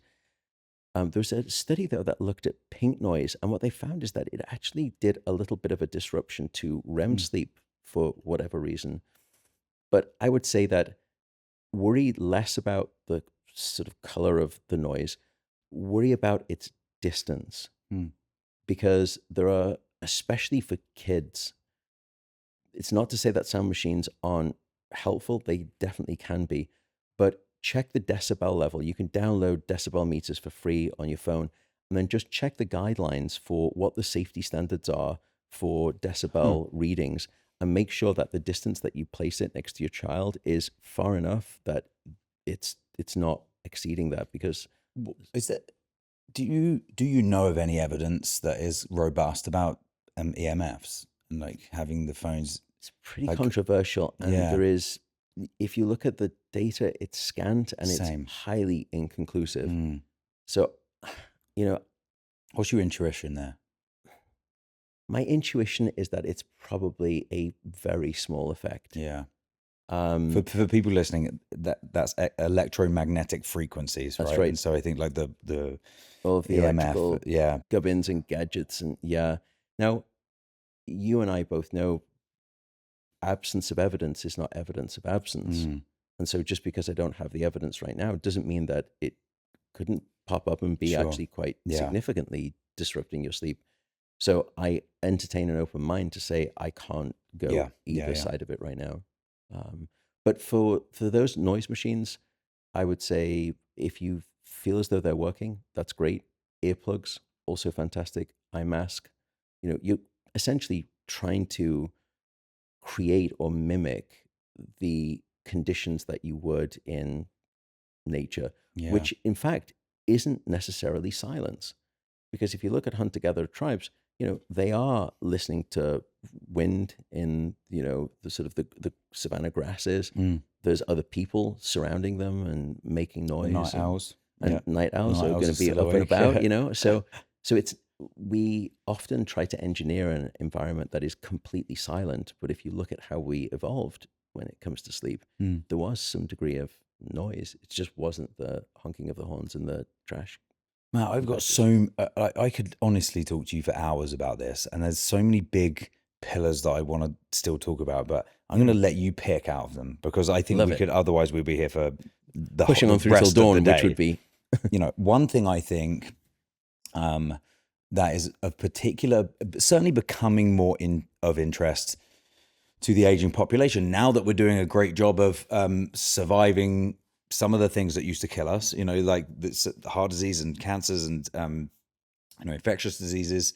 We haven't conquered them yet, but we are, on a population level, doing a good job of treating and diagnosing these things. Now, this whole field of cognition is becoming something that we all, I think, have started to think about. Very much, yeah. And you work with us, and we work with a bunch of members together, and I think that is something that is always brought up when we're talking about what does longevity look like to you. Yeah. Right? I think the concept of us getting into our 80s, 90s and beyond, but losing our self of sense or our memory or the recognizing our loved ones is the most terrifying thing about aging. Yeah. I know you've done tons of work on memory, on, we mentioned right at the top of the show, on Alzheimer's, dementia. We've seen in parallel research out of, people like Rudy Tanzi and Gene Bowman and Adam Ghazali doing great research on how to sharpen the saw before it gets blunt with certain tools for improving cognition. But there's only so much you can do if you're not majoring in the majors, right? And I use that term, I overuse that term. Sleep seems, and correct me if I'm wrong, to be just so fundamental in protecting memory and building resilience for cognition, in keeping the saw sharp across all these different mechanisms of the brain that create us as an individual, our identity. Should we unpack that one? Yeah. Because that I know there's a lot to that. But maybe I can sort of condense it. I would say what we've discovered is that sleep is important for learning and memory in three distinct ways. First, you need sleep before learning to prepare your brain, almost like a dry sponge, ready to initially soak up new information. Yeah. And without sleep, the memory circuits of your brain essentially become waterlogged, as it were, and you can't absorb new memories. You can't imprint them as effectively as you could do. But then you also need sleep, not just before learning, but you need sleep after learning for two additional steps. The first thing is that sleep after you've formed a memory will take that freshly minted information, and it will essentially hit the save button on those new memories so that you don't forget. Now, that takes time. It's much quicker than the digital file, but sleep effectively future-proofs the information in your brain. And how it does it is stunning. It does it in at least two non-competing ways. The first thing that sleep will do is it will take that memory circuit that you've learned and it will actually replay it during sleep. And it replays it not during dream sleep. You would think, well, maybe my memories are me replaying. It's absolutely wrong. It's during deep sleep, during deep dreamless sleep. And there's great studies where they were looking at rats who were learning a maze. And the rats would run around the maze and they had electrodes listening to the memory centers. And so as the rat ran around the maze, you could place a tone on each one of the sort of cells. And so it would sound a little bit like this, ba-ba-ba-bum, ba-ba-ba-bum, ba-ba-ba-bum, as the rat was essentially coding the maze, laying down the memories. Genius thing was they let the rat sleep and then they kept listening. And when it went into deep non-REM sleep, what did they hear? What they heard was the memory being replayed, but not at the same speed, somewhere between 10 to 20 times faster. So what instead you heard was, no way. Unbelievable. So that's the first one. It's essentially, it's etching the memory into the neural architecture of the brain more powerfully. In the same way as you might memorize a monologue, right? Once you've gone through it and once you've got enough reps in, it stays there for good. Exactly, because you've scored it into, you've etched it down into that surface. So that's the first thing. That's remarkable. The second thing that sleep does is that during that sort of replay, it will also take memories that are located in a short-term vulnerable reservoir and it will move them out into a more permanent long-term storage site within the brain. So there's a structure in your left and the right side of your brain called the hippocampus. And it's sort of, think about it like the informational inbox of your brain. It's very good at receiving and holding onto new files. But it also has what we believe is a limited storage capacity. It's almost like a USB stick, if anyone remembers those things. And you used to go around and you could plug in, you could, grab the day's information. But at some point, you're going to get into storage issues. So every night, sleep will then take those memories and it will shift them off onto the hard drive of the cortex. And that's where it stores them, long-term memory storage. Freeing up the USB again. And that's the beauty, genius, you see. No way. Which is that once you've got the packets transferred, then it will send back down, and we've done these studies where you'll see this, will send down a signal saying, message received. And locked in. Clear out the file. And every morning you have this symbiotic relationship between taking yesterday's memory, storing them in the long-term hard drive of the cortex, and you've cleared out the USB stick so I can wake up the next morning and I can keep learning new memory files. And it just repeats. It's a beautiful, elegant system of informational storage. The third thing that sleep does, though, is, I think, the most impressive. And this is where we come into dreaming now. Sleep, and particularly dream sleep, will take all of these recently encoded memories and it will start to collide them with all of your back catalog of information. And it will start to test and build novel and new associations so that you wake up the next day and you have a revised mind-wide web of associations. And as a consequence, you're capable of divining solutions to previously impenetrable problems. And it's the reason that no one has ever said, Chris, you should stay awake on a problem. No one ever says that to you. Sleep on it. You sleep on it. And in every language that I've studied, that notion, that idea, that phrase, sleep on it, or something very close, actually, which means that it transcends cultural boundaries. It's a common experience across humanity. The French, by the way, I think the French translation is much closer to you sleep with a problem.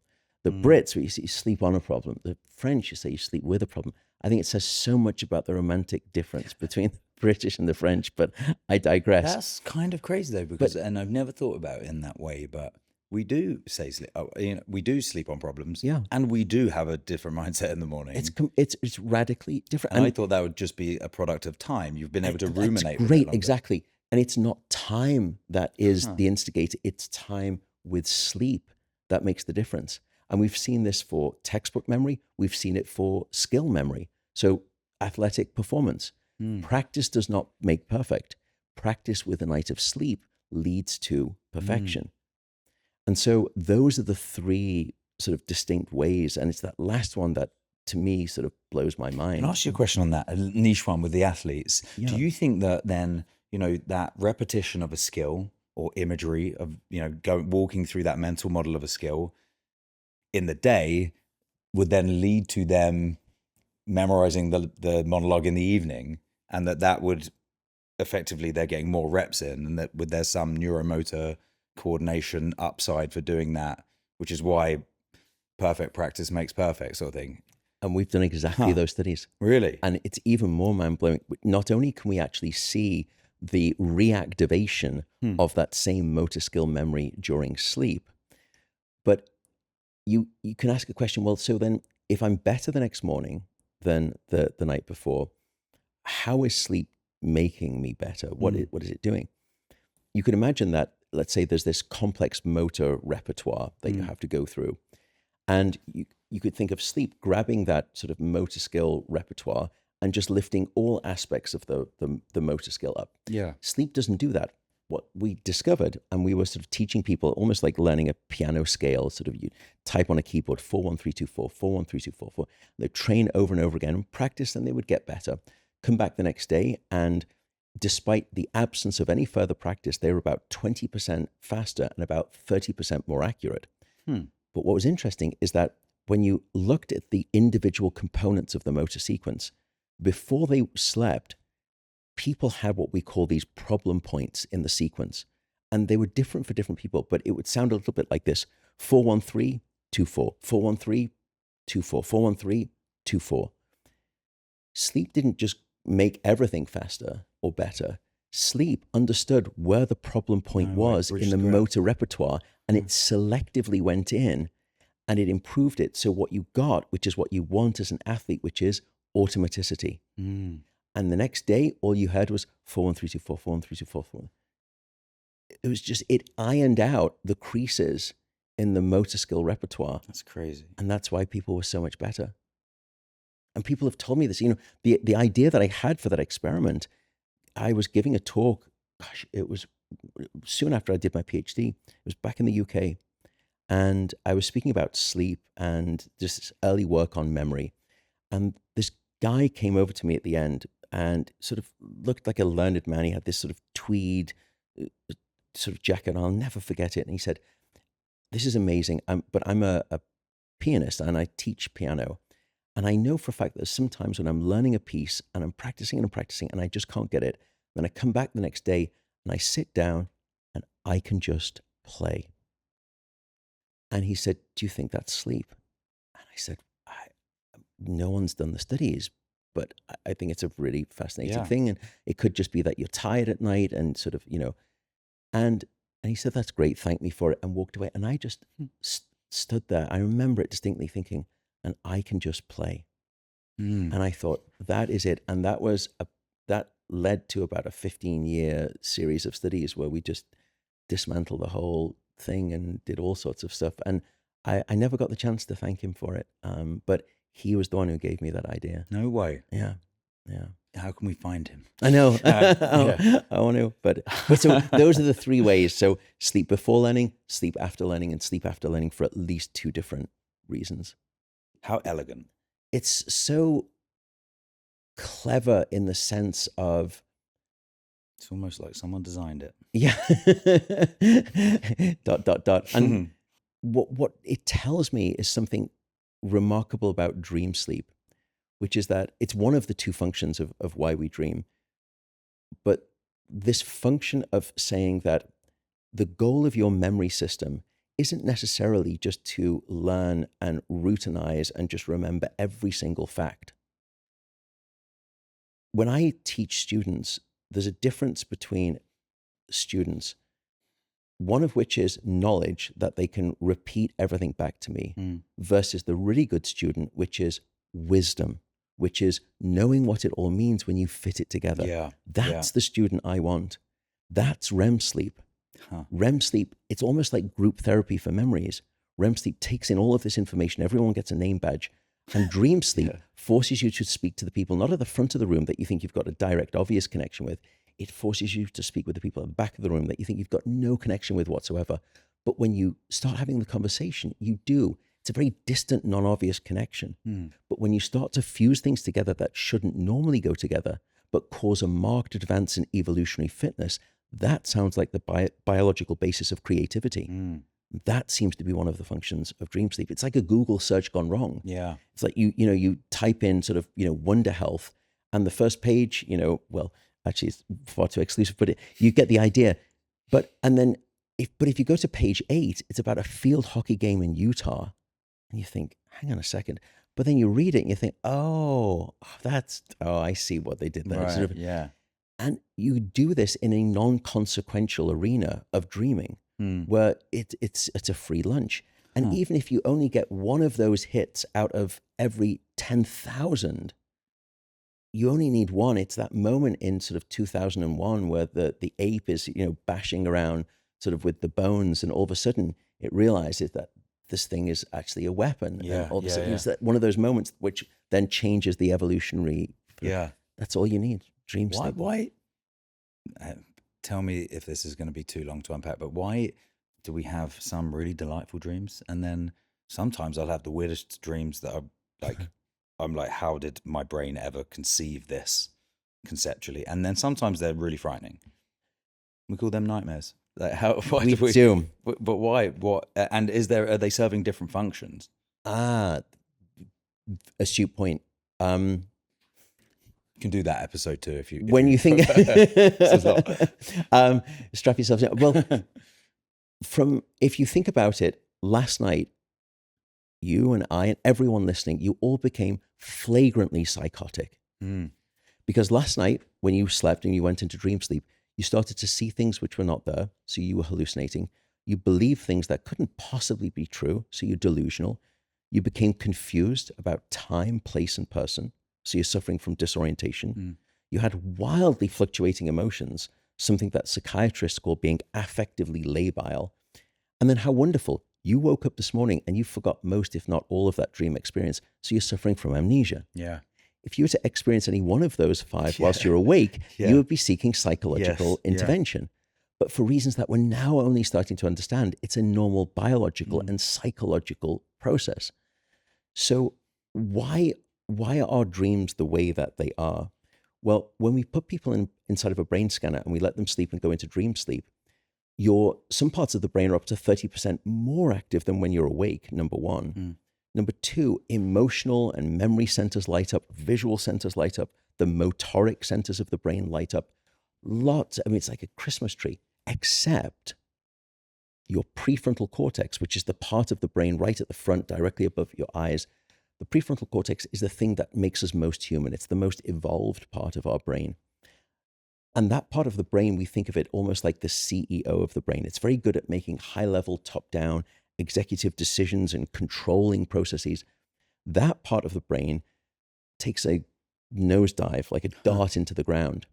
So all of a sudden, you've got all of these memories and these emotions and visions. Yeah. And so the prison guards are away, Yeah. and the prisoners are running amok. And that's why your dreams are so illogical and irrational. And we believe that that's, as I said, it serves one of the useful functions, which is that you can get really loosey-goosey with these associations. What's also interesting is that when you start to, normally dreaming is a non-conscious process. As you described, it happens to you. You don't get to decide, except when people become lucid.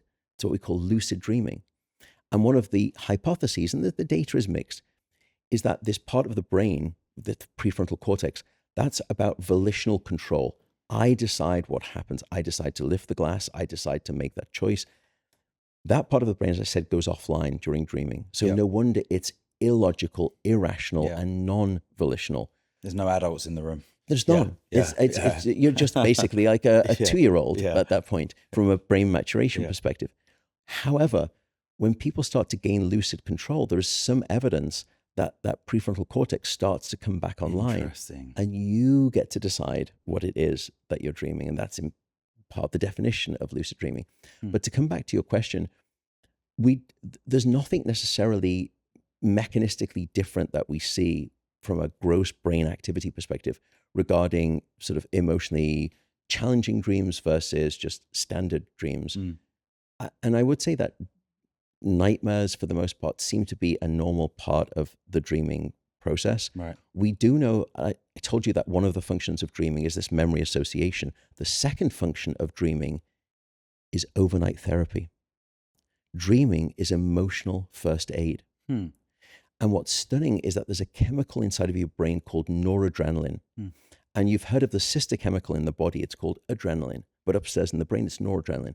And it's one of the chemicals that's associated with sort of stress and strong emotions. During dream sleep is the only time during the 24-hour period where noradrenaline is shut off in the brain. It's gone. No noradrenaline. So why is this relevant? We put forward a theory called the sleep to remember and sleep to forget hypothesis, which is that when you go into dreaming, you reactivate, as I said, the memory centers are active, the emotional centers are active. So you get the chance to reactivate these difficult emotional experiences, but you're doing it in a brain state that is devoid of stress chemistry. So it's almost like it's this form of overnight therapy that you get to process the memories finally. Yeah. Dreaming is like a nocturnal soothing balm, and it just takes the difficult, painful edges off those traumatic memories so that you come back the next day and you have a memory of an emotional event, but it's no longer emotional. You don't regurgitate the same visceral reaction that you had at the time of learning. Wow. Okay. That makes so much sense. Would I be right in saying, is that why when you have a poor night of sleep, your ability to regulate your emotions is low? Like your empathy just kind of disappears. You're really reactive, and like you're just harder to be around. Is that the truth to that? Yeah. And there's actually two parts to that. The first is that you haven't gone through that process of processing the emotions. I sometimes almost think insomnia is maybe the revenge of things that we haven't processed in our waking day.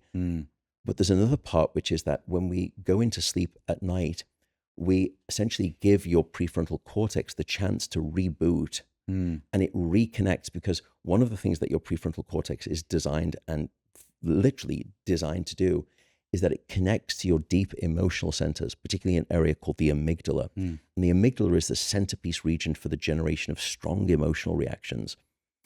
And normally that connection between your prefrontal cortex and the amygdala is robust.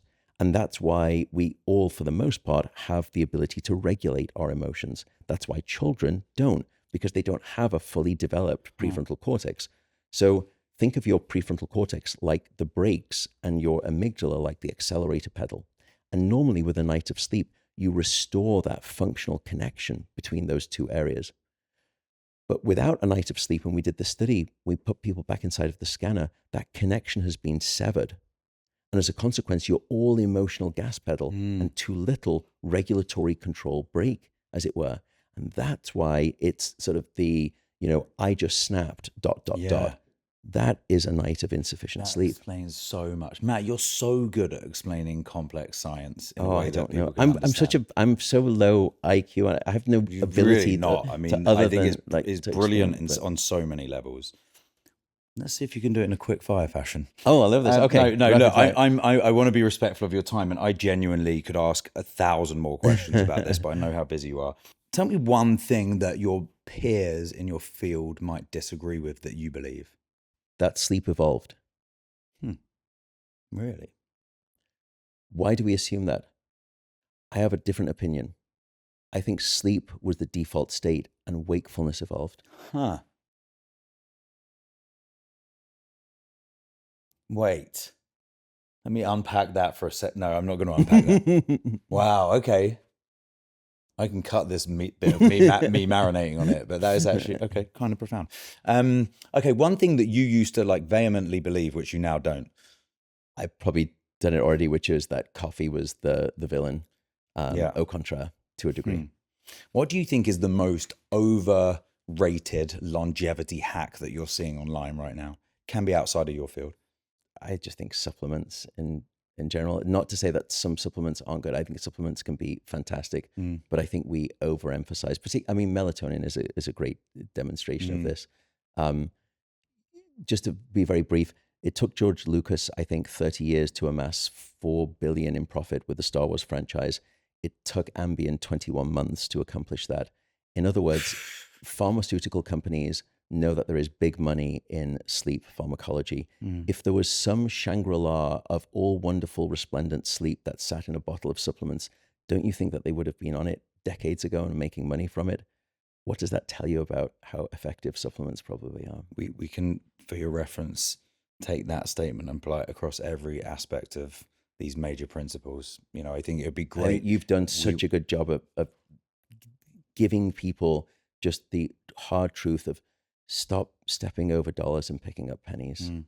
Thank you. I think that's the best compliment I've been given ever from someone like you. The way that you've cut through the noise and just tell people, you know, I'm sorry, it's not going to be the most sexy thing.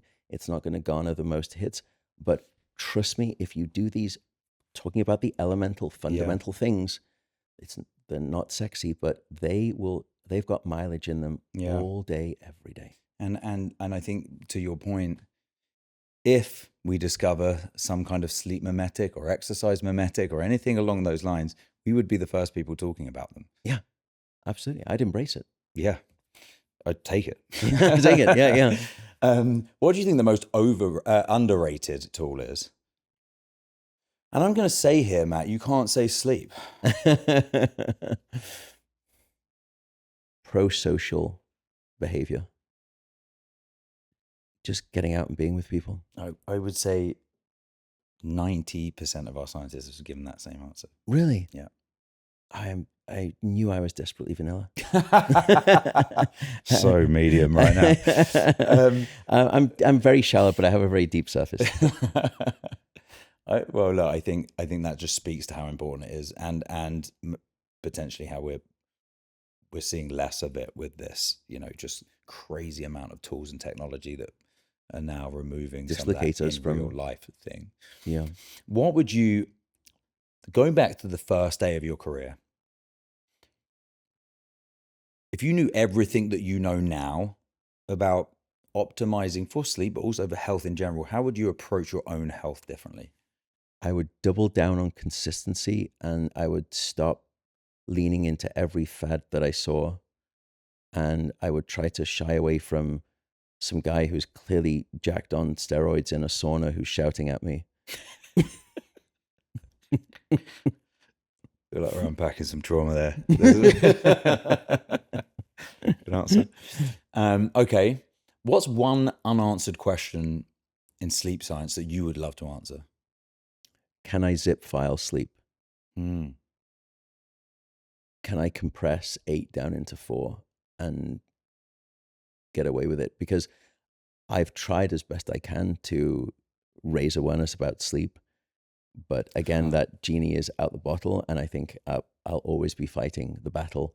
So rather than fight it, why don't I find a way to try to go with it and see? But the problem is, if I end up succeeding, and I've got some ideas genetically how to do that, then 4 becomes the new 8, and now everyone's sleeping 2. That's such a good point. You're just moving the goalposts a little. Yeah, that's okay. Do you think we ever get there? Yeah. Yeah, there's a small fraction of a percent of a population who are what we call the genetic short sleepers, and they seem to be able to sleep as little as 6 hours and show no impairment in brain or body. And we're starting to unpack what those genes are. What that tells me is that somewhere along the way, nature has figured out how to zip file sleep to a degree. And if I can figure that out, then in some dystopian future, there's CRISPR. For the people listening who do sleep 6 hours, and then think they're genetic short sleepers, we've done this test on people. Is nowhere near as common as people think, right?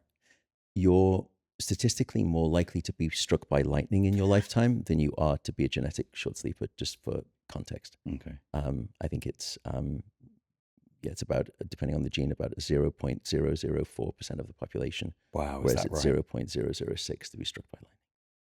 Oh, I thought it was. Maybe. I thought it was more than that. I thought it was under 1%, but still, that's crazy. Yeah. Huh.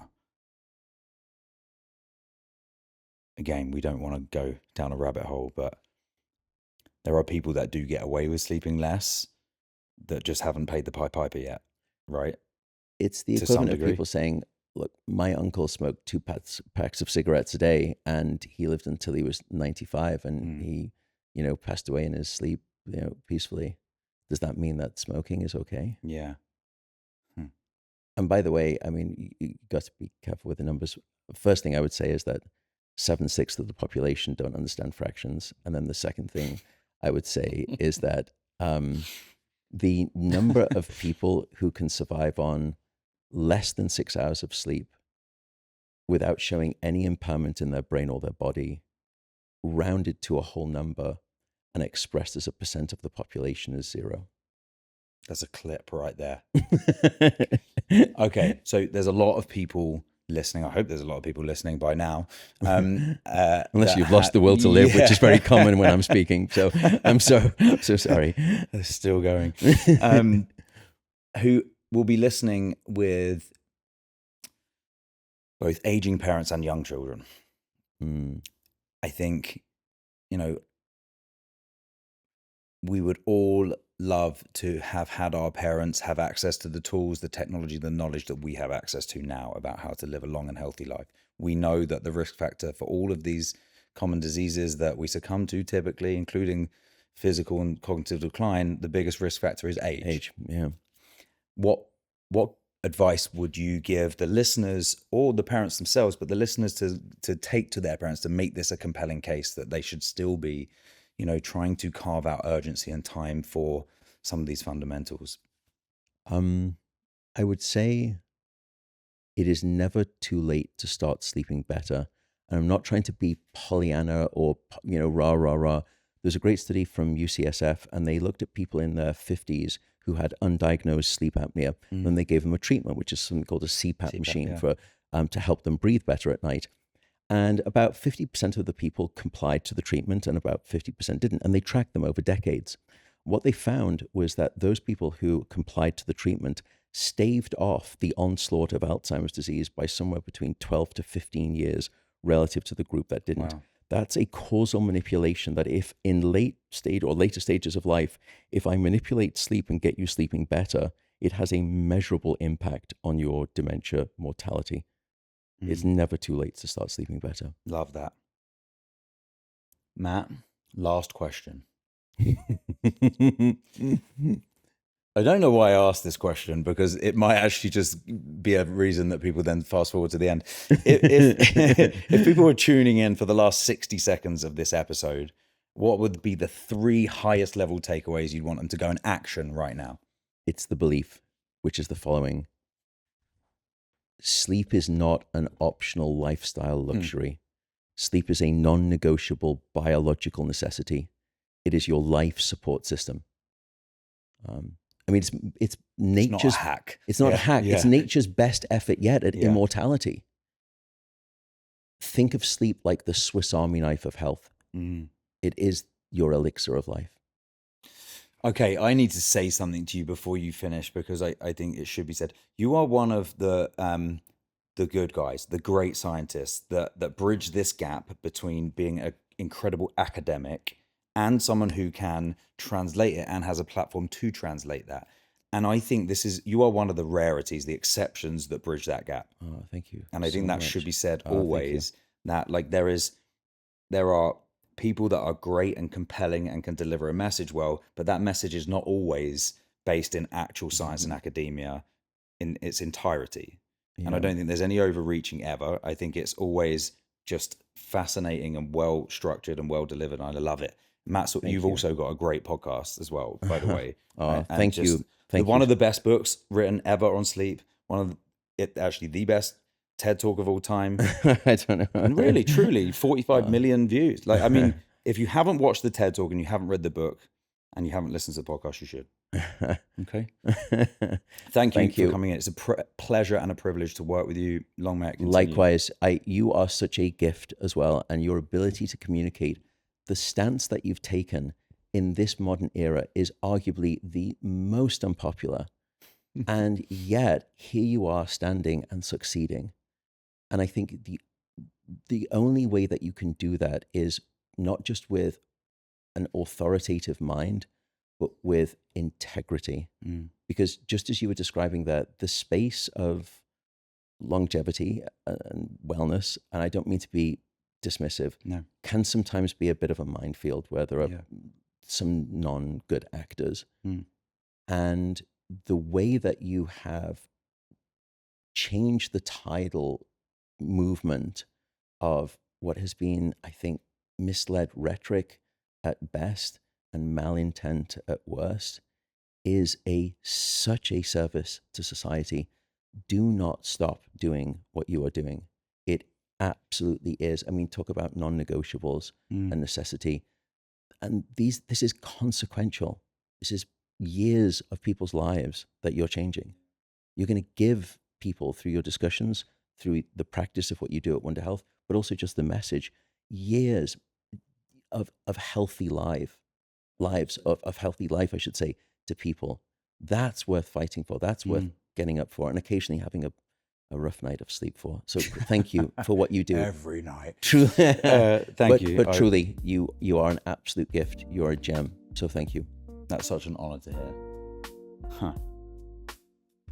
Well, on that note, it's midnight here in the studio.